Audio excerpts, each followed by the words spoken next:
they're both unique in the same way. That's my mom. That's my dad. And you and I are like sisters. And I think it's a beautiful story because it's about how we always want more things in life, but the simple things really mean the most to us in the end. She had it all: fame, fortune, and a future brighter than anyone her age. But what turned America's sweetheart into Hollywood's biggest cautionary tale? This is the raw, untold story of Lindsay Lohan and her fight to take it all back. Lindsay Lohan was once the embodiment of young Hollywood stardom. With her signature red hair, magnetic screen presence, and undeniable talent, she quickly rose to fame in the late 90s and early 2000s. But beneath the glitz of magazine covers and blockbuster films was a young woman grappling with unimaginable pressure, media scrutiny, addiction, and betrayal.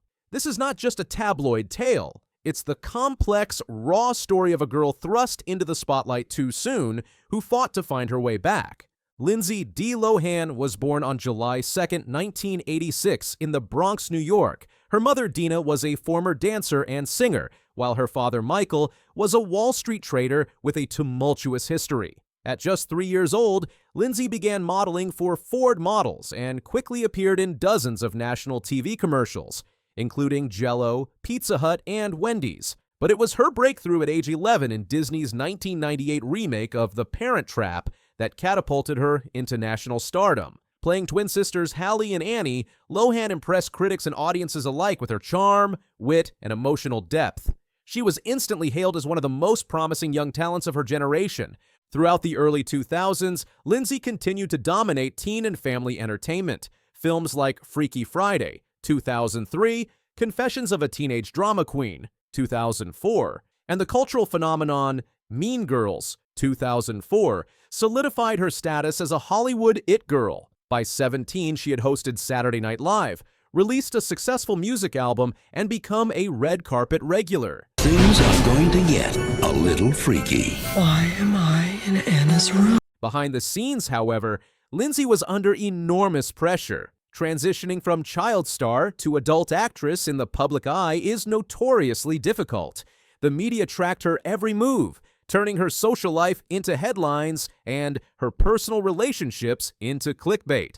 Lohan's breakup with actor Wilmer Valderrama and her associations with fellow party girls like Paris Hilton and Britney Spears fed a tabloid frenzy. Outlets scrutinized everything from her weight and fashion choices to alleged feuds and romances. Her talent was increasingly overshadowed by her reputation as a wild child. Lindsay would later reflect on this period in interviews, expressing regret that her work was often ignored in favor of paparazzi photos and scandalous headlines. The constant pressure to maintain a perfect public image while enduring personal turmoil began taking its toll. By her early 20s, Lindsay's personal struggles spilled into public view. In 2007 alone, she was arrested twice for DUI and cocaine possession. She entered rehab multiple times, faced jail sentences, and was frequently in court for probation violations. The once bankable actress became seen as a liability. She was labeled uninsurable by Hollywood studios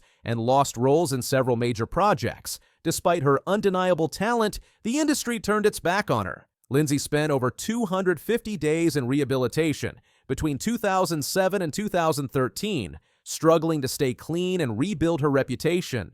One of the most publicized periods of her life was her 2010 jail stint, followed by a series of court appearances that painted a picture of a young woman deeply lost and in pain. Yet even during these lows, Lindsay continued to seek treatment and speak candidly about her struggles with addiction.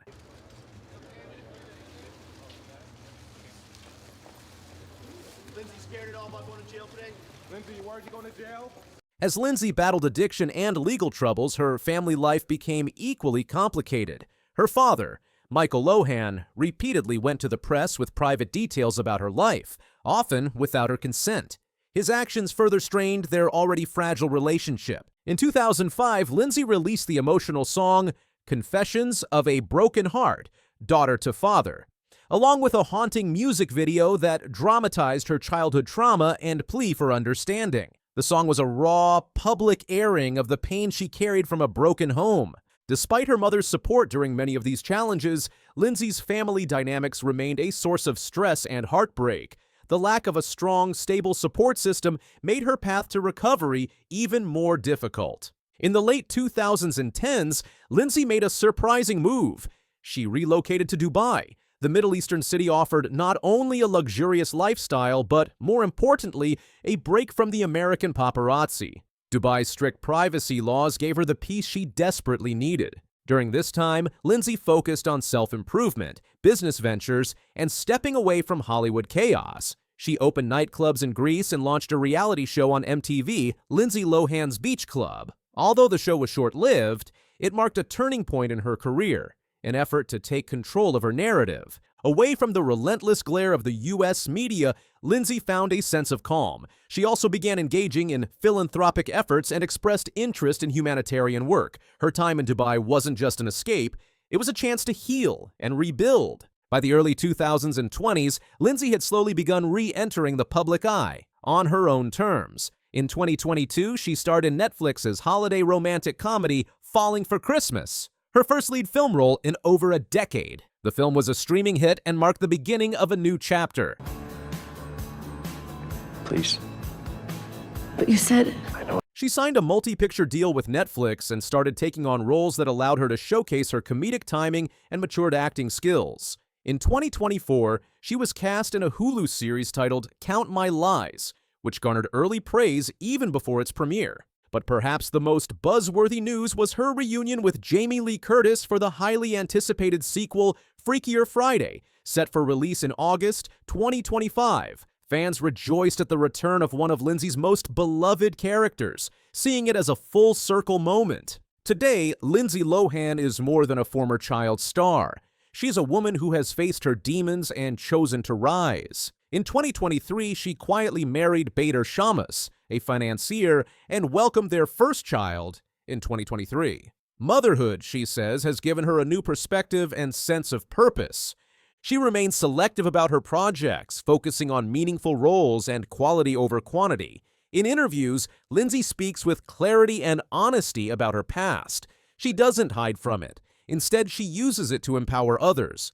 Her story resonates because it's real. It's not about a perfect ending, but about growth, pain, and perseverance. Lindsay Lohan's journey is proof that even the brightest stars can fall high and rise again. Lindsay's life has been a roller coaster of fame, failure, and redemption. From Disney darling to media scapegoat, she has walked one of the most turbulent paths in modern celebrity culture. But through it all, she never gave up. Now she stands not as a cautionary tale, but as a symbol of resilience and reinvention. Her journey reminds us that it's never too late to reclaim your story.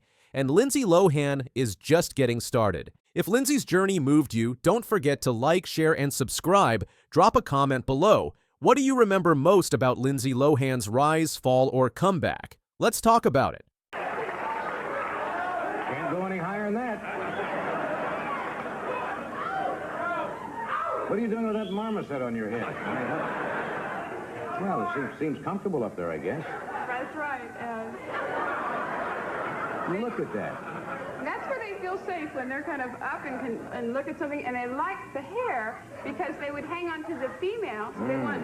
He ruled late-night TV for 30 years, but only after Johnny Carson's death did the truth emerge about his icy relationships, deep insecurities, and private disdain for Hollywood's phoniness. Behind the charm was a man who enforced strict boundaries, cut ties over loyalty breaches, and retreated from fame the moment he could. What fans are just now discovering paints a very different picture of the king of late night. Johnny Carson hosted The Tonight Show from 1962 to 1992, becoming a television legend. He created the format that late-night hosts still use today: the opening monologue, celebrity interviews, comedy sketches, and musical performances. But while he appeared warm and approachable on TV, Carson kept his real self carefully guarded from both the public and many of his colleagues. People who worked with Carson knew he had strict rules for guests on his show. They were told never to touch Johnny. No hugs or pats on the back. His desk items, especially his pens, were completely off limits. Most importantly,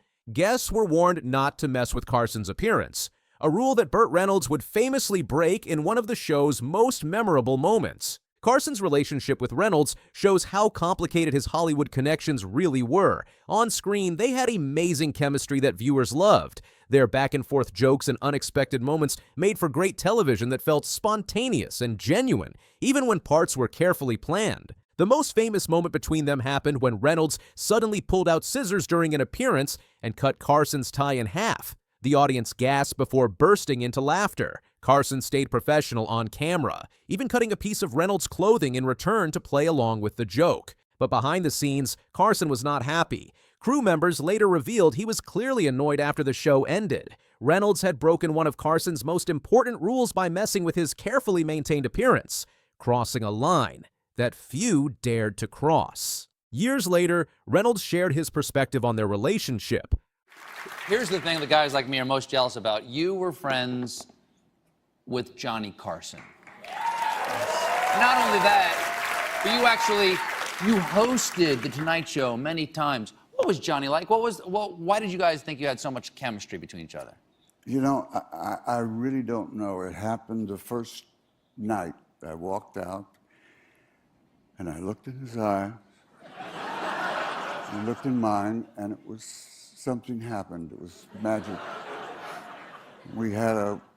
We just had a fabulous thing going. Yeah.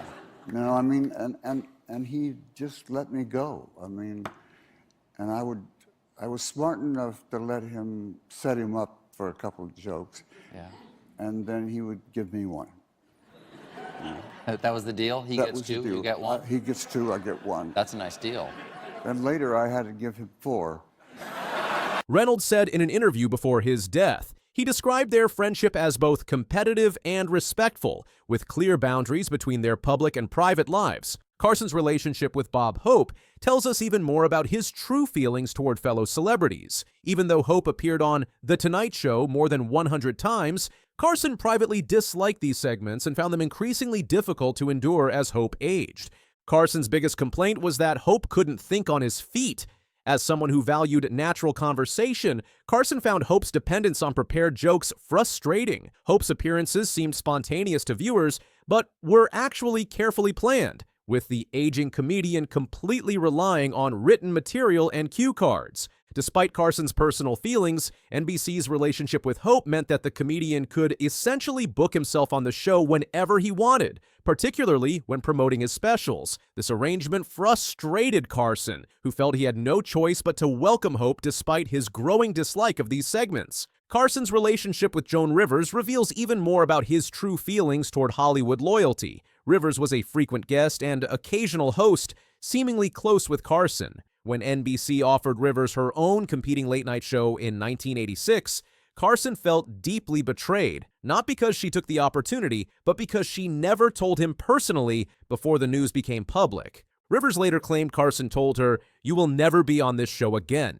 and he kept his word. She remained banned from The Tonight Show until 2014, long after Carson's death, when Jimmy Fallon finally welcomed her back. The feud was so significant that even Jay Leno, Carson's immediate successor, maintained the ban out of respect for Carson. Unlike these difficult relationships, Carson had a genuine friendship with comedian Don Rickles. Carson truly appreciated Rickles' authentic personality and quick wit. When Rickles appeared on the show, Carson would often laugh uncontrollably at his unpredictable humor, showing a rare glimpse of genuine emotion. Carson's personal life also showed his complicated relationship with fame. He was married 4 times, to Jody Wolcott, 1949 to 1963, Joanne Copeland, 1963 to 1972, Joanna Holland, 1972 to 1983, and Alexis Moss, 1987 to 2005.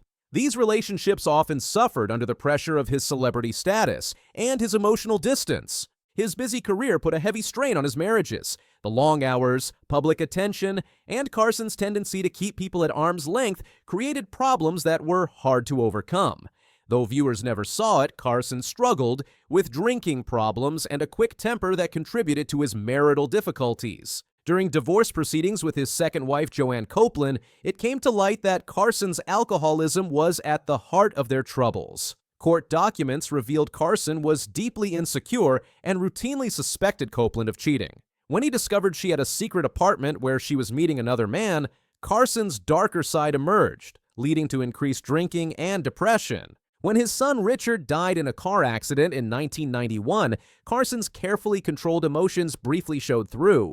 During the show where he paid tribute to his son, Carson took longer than his producer Fred de Cordova thought appropriate. When signaled to wrap up, Carson reportedly became furious, banning de Cordova from the set for the rest of the show's run, despite de Cordova retaining his title as executive producer. Even Carson's relationship with Ed McMahon, his sidekick for 30 years, was primarily professional. McMahon later shared that while they respected each other, Carson kept his emotional distance even from those closest to him at work. This professional boundary allowed their on-screen chemistry to thrive while maintaining Carson's need for personal space. Carson's mixed feelings about Hollywood shaped his later years. After retiring in 1992, he almost completely disappeared from public life, very different from many celebrities who can't step out of the spotlight. This retreat suggested Carson had grown tired of the industry that made him famous and preferred privacy to continued attention. Carson explained about his retirement,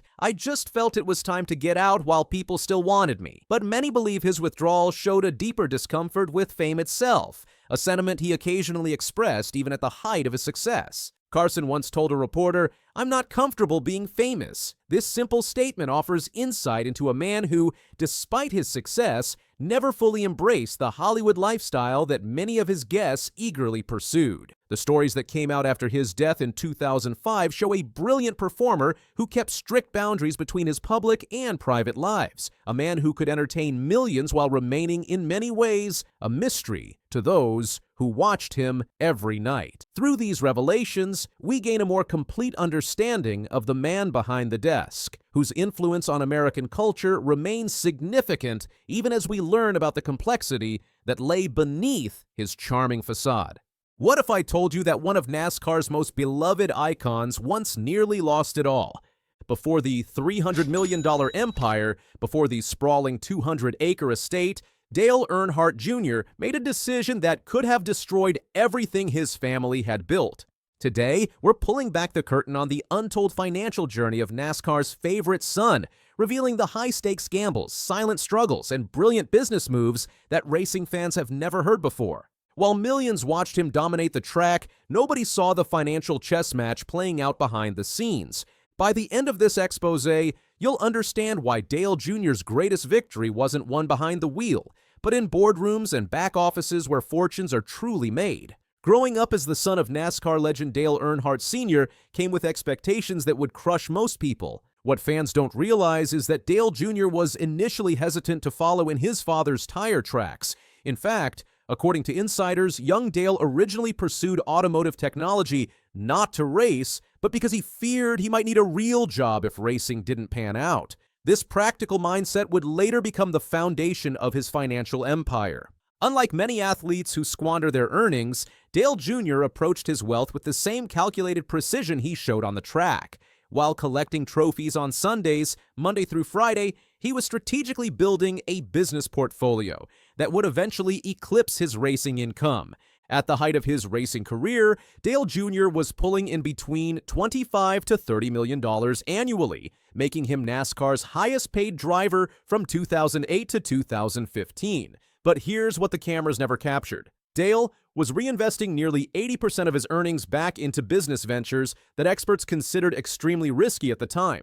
The biggest gamble? JR Motorsports, his racing team that initially hemorrhaged money. "Everyone thought I was crazy," Dale once confided to a close associate. "They said owning a team would bankrupt me." For the first 3 years, the venture operated deeply in the red, with Dale personally covering millions in losses against the advice of financial experts. That decision, which seemed financially reckless at the time, has now become one of his most valuable assets, transforming from a money pit into a cornerstone of his $300 million empire. While fans marvel at his 200-acre Mooresville estate with its go-kart track and collection of vintage cars, few know about Dale Jr.'s strategic real estate investments across the American South.